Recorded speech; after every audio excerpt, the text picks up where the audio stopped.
Hey, how you doing, Zambians? George Mutonga over here. I wanted to walk you guys through our 2021 budget and just critically analyze it, not necessarily as politicians, but we want to discuss this budget as economists. Is this a budget that's intelligent? Is this something that's good for our country? And how exactly are we proposing this budget? First and foremost, let's discuss the theme of the budget. And you have to realize something. We are in a global economy that is experiencing quite a lot of issues. So we are contextualizing this budget given where the global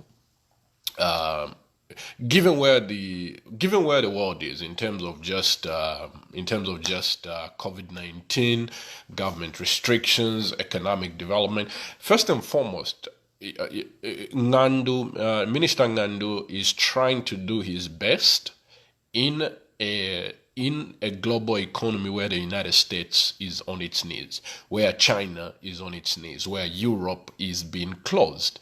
So you have to understand that as a small country of 17 million people plus, we are dealing with a very bad situation, regardless of political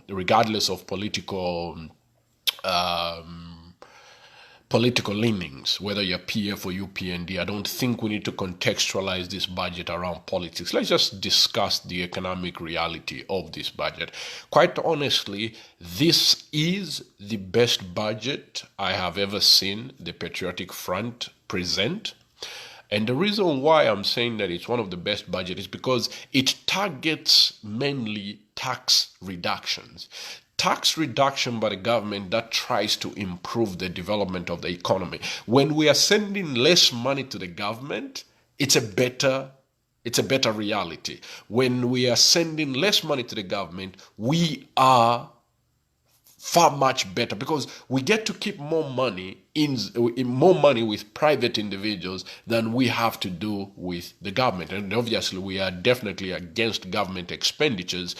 And the problem with giving money to the government is that they don't necessarily spend it on the right things. This is why you've seen government houses are horrible compared to private individually held houses. So I think Minister Ngandu is onto something. So we need to give him the benefit of the doubt on this one. So let me go through this budget real quick. First and foremost, the theme for the budget is let me go back to the section where he writes his theme. I like the theme. It's a theme that we definitely need to support. Stimulate economic recovery and build resilience to safeguard livelihoods and protect the vulnerable. That's the theme for the budget. Did the minister achieve the theme in this budget? And I speak as an opposition member, as a member of UPND. If the budget was designed to stimulate economic recovery and build resilience to safeguard livelihoods and protect the vulnerable, I say the minister achieved that. And the reason why I'm supporting this budget is because it has included tax cuts that are integral to the development of our society, to the stimulation of our economic society. So several things that he has done. I do have some minor issues in the budget. I'll address that. But the central theme of this budget was we are cutting taxes. We are cutting taxes to help the economy grow. Not only are we cutting value-added taxes on certain products, we are cutting corporate taxes. 15%. From where we are to that reduction, there is not a country in this world that has that tax rate. You understand? So what does that tax rate mean for our society? It means that now I'm interested in investing in Zambia because I'm getting 50%. The United States and other countries, their tax rates are between 20 to 30%. So not only is the minister encouraging economic development, but by reducing corporate taxes, the minister is also encouraging investments in our country. So without a doubt, Minister Ngandu has an A plus for me on that one. I love it when government is cutting taxes, because then we leave more money to Zambians who actually know what they want to do with their money. The theme, if you want development in a society, give Zambians more money. Allow them to keep more money, keep more of the money that they make. You understand?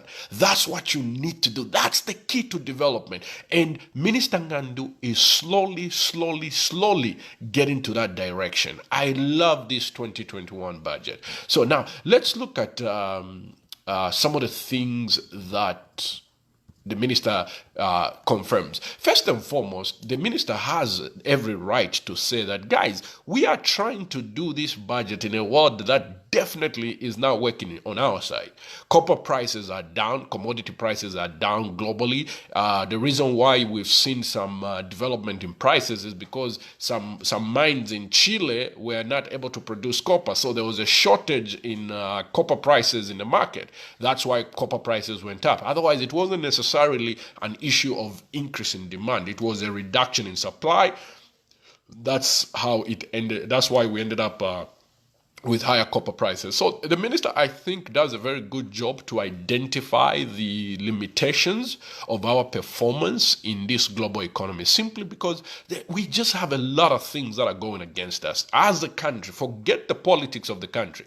But regardless of who would have been president or who's the president, if I was discussing this issue with Hakainde Hichilema as president, I would say the same thing. Zambia faces a very difficult task to stimulate the economy and actually grow the economy.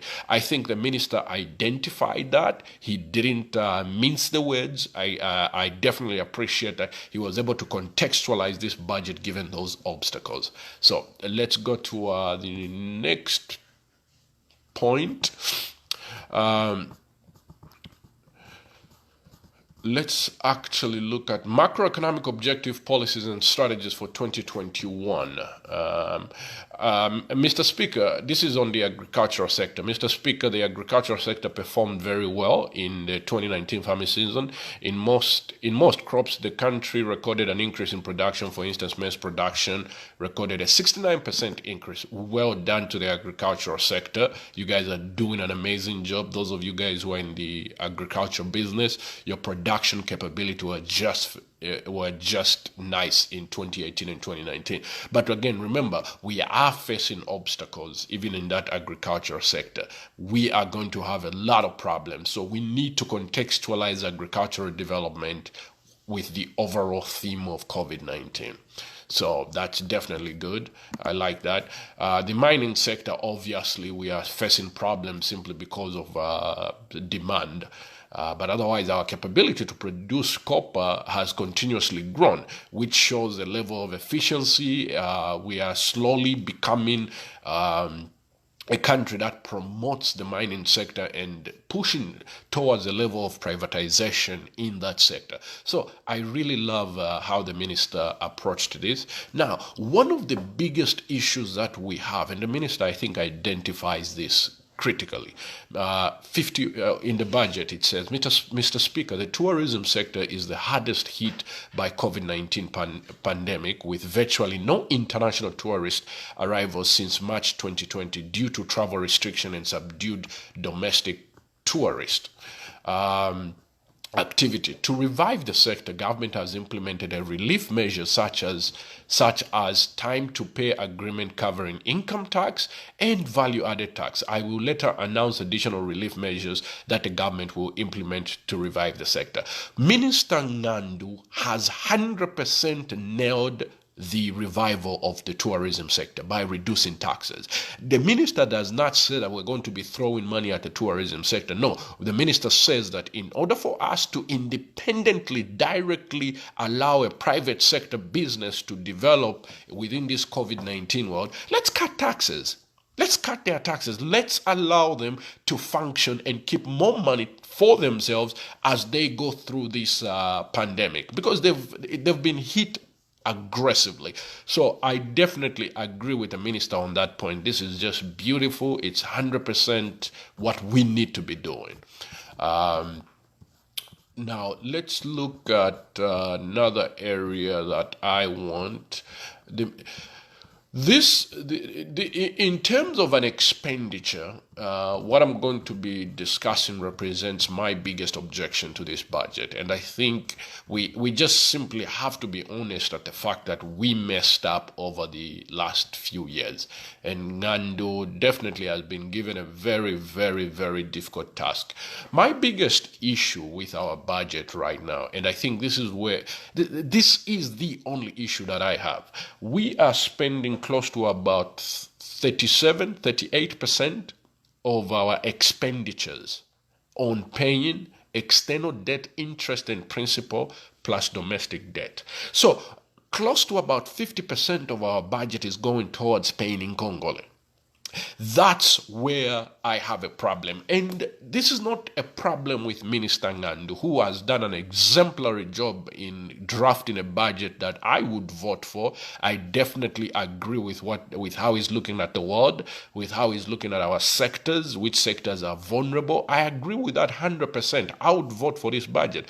But where we find ourselves being shortchanged is the fact that over the last 10 years, we have increased our debt, and we were against this as the opposition. You understand? I don't want you guys to feel that because we are in the opposition then we disagree with everything the government does. No, I'm not that type of person. I'm an economist by profession, so if I agree with something economically speaking, I am going to agree with that, regardless of what political party I belong to. And the minister has done a very wonderful job given the circumstances of this budget. But where I feel we've done a horrible job is it's not necessarily this year per se. Like, it's not like we did something this year. It's over a period of time. And that was the Eurobond. Because if the $3 billion over the last 10 years had done what it's supposed to do, it would have increased our tax revenues, which would have translated into those loans paying for themselves. You understand? That's my biggest problem. The problem is, it's like one of those things where it's like, it started before, and we have to fix it now. But we were objecting to these borrowings. We were objecting when President Michael Sata issued the first Eurobond in 2012. We said we need to control this. I'm not against borrowing.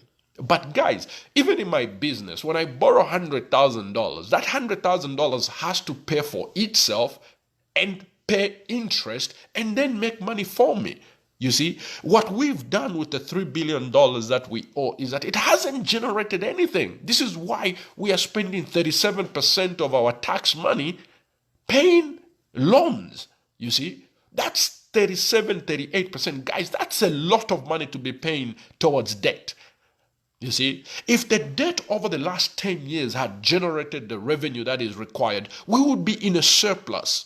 You see, because not only would our revenues have increased, but our revenues would have increased exponentially, and on top of that, given us enough money to trickle down and invest in other areas. 38% of everything that we are making, everything that we're producing in Zambia every year is going towards paying debt. Now, mind you, these are dollar-denominated debt structures. You understand? And the problem with that is that if we are using our kwacha to pay, when the kwacha depreciates, we have to pay double. So the 10 kwacha that was supposed to pay $1, now we need 20 kwacha to pay the same dollar. You see? So the production capacity, our ability to double our production becomes very, very difficult. Guys, we are in a very difficult situation, and we put ourselves in these situations. I'm not going to blame Minister Ngandu for trying to do his best in building a budget, which I think he has done an excellent job. He has done a wonderful job doing this. But the fact remains, his hands are tied. 38% of money that he's supposed to be spending in Zambia, he has to pay in Congolese.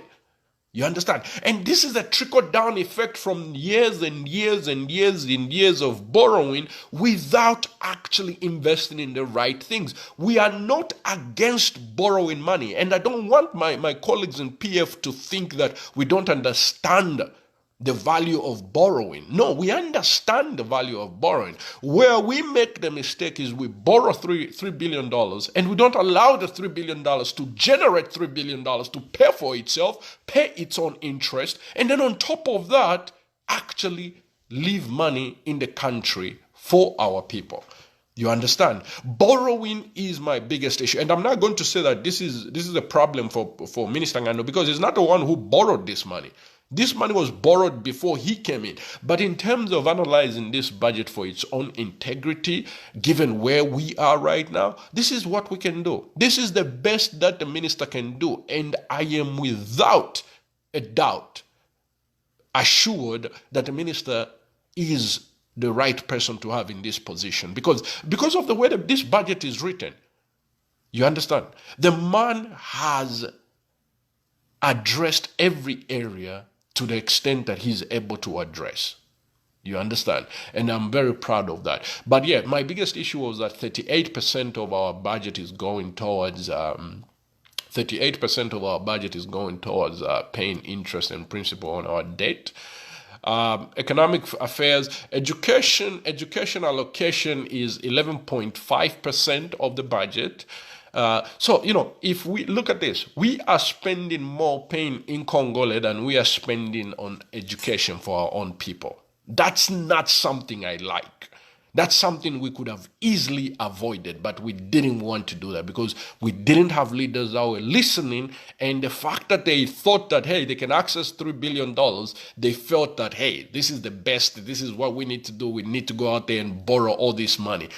No, it does. I can borrow $20 million. If I don't know what to do with it, or if I don't have anything to do with that money, I need to be very, very careful. Otherwise, I'm going to just end up in debt and my company will be lost, all those things. But I have an issue with that. I have an issue with the idea that education, you know what, not even just education. Let me tell you this. Environmental protection, housing and community amenities, health, recreation, culture and religion, education and social protection. Those account for, so that's 11.5% plus 8, we are at 19%, plus 4, we are at 23%, plus another 2, we are getting to 25%. So think of it like this, brothers and sisters. Our expenditure for environmental protection, housing and community amenities, health, recreation, culture, religion, education, and social protection. Expenditures directly related to the benefit of the Zambian people. We are spending less than 30% on it.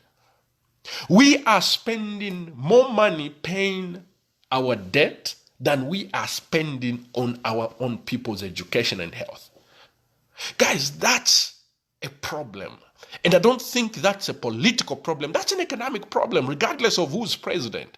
This is not correct. This is not right. This is not how you build an economy where we are going to be generating tax revenue from the fact that we are investing in Zambians. We are spending more money paying outside people than we are investing in our own people. That's a problem. And we got ourselves to this situation. Nobody can say that we didn't see this coming. We were talking about this way before. 2015, 2012, 2014. We had elections in 2011. We said, all right, yes, we have a new government. Kudos. The government is wonderful. This is the future. We are going. MMD is out. 2014, the president died. We brought in President Edgar Lungu. I supported President Edgar Lungu in 2015 because I wanted the PF government to finish their 5-year term. They did a very good job as an opposition, so they deserved 5 terms. They deserved a complete term, which was from 2011 to 2016. We then had an election in 2016. I did not support the PF government in 2016. I supported Hakainde Hichilema. And then after that, they won election. We promised ourselves and said, we are going to continue helping the government, work with the government. In 2015, when they were issuing out, when they had a desire to borrow money, I said that we are not in a position to borrow money. And the reason why I said we're not in a position to borrow money is not because we couldn't qualify for the loans. Obviously, we qualified. That's why we got the loans. But it was because our revenues and our expenditures were not going to meet the obligations of this loan. Looking at what we already owed, we had already borrowed the Eurobond, and we were still having problems servicing that Eurobond vis-a-vis revenues. And then in my mind, my analysis was that if we depend on copper as a source of revenue, and generally that's where most of our industry, our taxation and forex comes from, if copper prices go down in the future, this was in 2015, we were borrowing money as if copper prices will be perpetually going up. You can't do that as an analyst. As an analyst, I have to hedge us against the possibility of copper prices not continuously going up. So we didn't have even any contingency plan on how we can pay our loans. This is how I think. Right now, if I lost my job, I have no business, I have nothing coming in, how am I going to pay for the money that I'm borrowing? You understand? How I need to have a plan if I have no revenues whatsoever. If the country's revenues were zero, how would we service the debt? What was the plan our PF colleagues were creating for that? And that scenario shouldn't have to happen for us to prepare for it. We just simply have to prepare. You understand? But because we didn't prepare, and then copper prices went down, now we find ourselves in a situation where 38% of our revenues, whatever we make in a year, close to 50%, is going towards paying principal and interest. Brothers and sisters, that is wrong. That is pure bad economic management. And I'm not talking about this in context of Minister Ngandu, I think, who has done an exemplary job in trying to salvage what was a sinking ship, with all due respect. And the fact that he's able to generate revenue in the current economic climate shows his own sense of resilience. Is he the right man for this job? Without a doubt, from what I'm seeing about the budget, this is a guy who can actually deliver. Because the one thing about being a minister is not just spending money. You also need to be able to help us figure out how can we raise revenue for this country. And I think he has done a very wonderful job given the limitations we have as a country in this global pandemic. Because you need to contextualize where we are. The United States is having problems. UK is having problems. If these rich countries are having problems, where do you think we stand as Zambians? You see, our country generates about $8 billion in taxes in revenue. So we are definitely not there yet.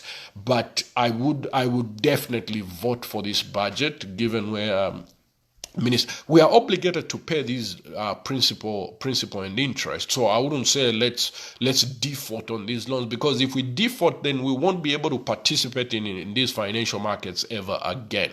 So I definitely, it's a sacrifice we have to make, because we allowed for these decisions to be made. So we have to pay.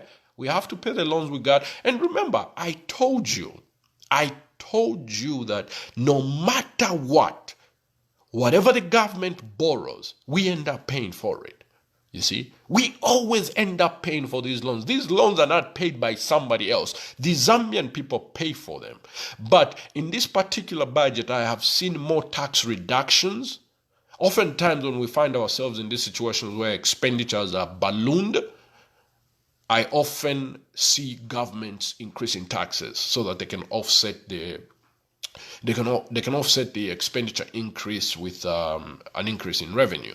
But I think Minister Ngandu has focused more on stimulating the economy by using the tax capabilities of our government to reduce the amount of taxes people are paying so that more money is left with them. And as a result, when more money is left with them, they are able to use that money to continuously stimulate the economy. So that's the biggest item for me that I'm proud of. The fact that the minister has been focused on reducing taxes in critical areas to stimulate the economy. A lot of countries are going to be increasing.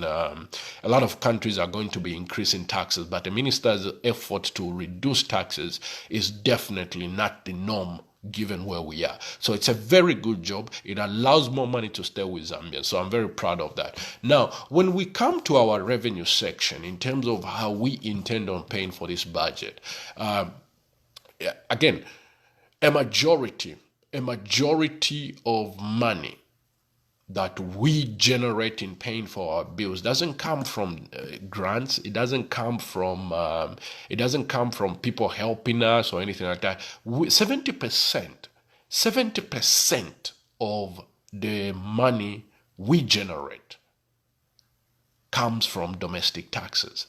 Us Zambians being able to work. So I don't want you guys to feel as if, oh, we are a charity case. No, we are not a charity case. We work hard. We work hard and we pay taxes. And that's 70% of what we generate in revenue.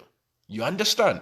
So that is something we need to be proud of, because a lot of people always think our budget is riddled with, charity, foreign grants. No. 70% of our budget is because Zambians are continuously working and paying taxes. And that is something I think you have to be proud of, something that I'm very proud of, because it creates a level of independence. That means we are working.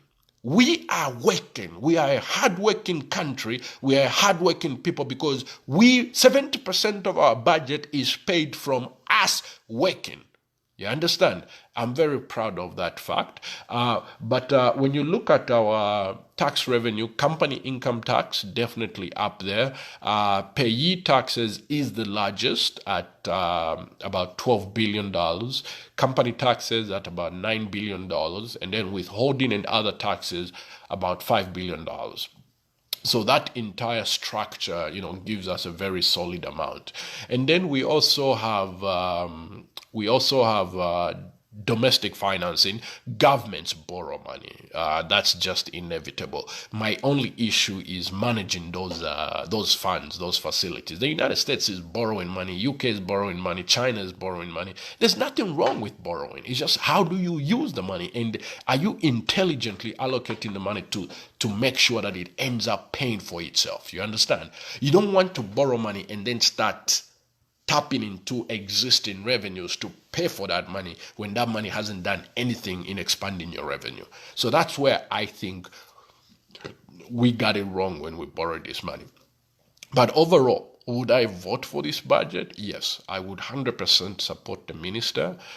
He's doing his best. I don't think I would come in as a political opposition on this budget and simply say it's not good simply because I'm part of the opposition. No, I looked at the budget, I read everything, I read the source of revenue, where the money is coming from, and I looked at the expenditures. I feel this is the best we can do. There's really nothing wrong with this budget. Even if we are spending 38% in paying our debt, that's something we have to do. We got ourselves into this mess, but this mess has been ongoing over the last 10 years. That's my only issue. My plus in this budget is that we are cutting taxes to help the Zambian people. That's a plus. That's what a country that's trying to stimulate an economy does. We cut taxes, we keep more money with the Zambian people. That way they can spend money correctly. Where I have a problem is the debt. And I've been talking about this over the last 10 years. Guys, we're borrowing too much. We don't have the right infrastructure. We don't have the right things to guarantee that if we borrow $3 billion, that $3 billion over the life of the loan is actually going to make us $3 billion and pay for itself and pay interest. I don't feel we did a good job doing that. And that's why now we are spending more money on paying our loans than we are spending on environmental protection, housing, community amenities, health, recreation, culture, religion, education, and social protection. We are spending less on ourselves and spending more paying loans. I hope I was able to shed some light, and I hope you guys would appreciate the fact that we did not approach this analysis from a political side as an opposition. I think we support the government's effort to try and remedy this. Minister Ngandu was not the one borrowing this money, and I don't think he would have made those types of decisions if he was the one borrowing money. I can see a genuine Minister of Finance trying to do his best, trying to fix problems that he found. Thank you very much, brothers and sisters, and I hope I was able to add value to this budget, to the 2021 budget discussion. Thank you.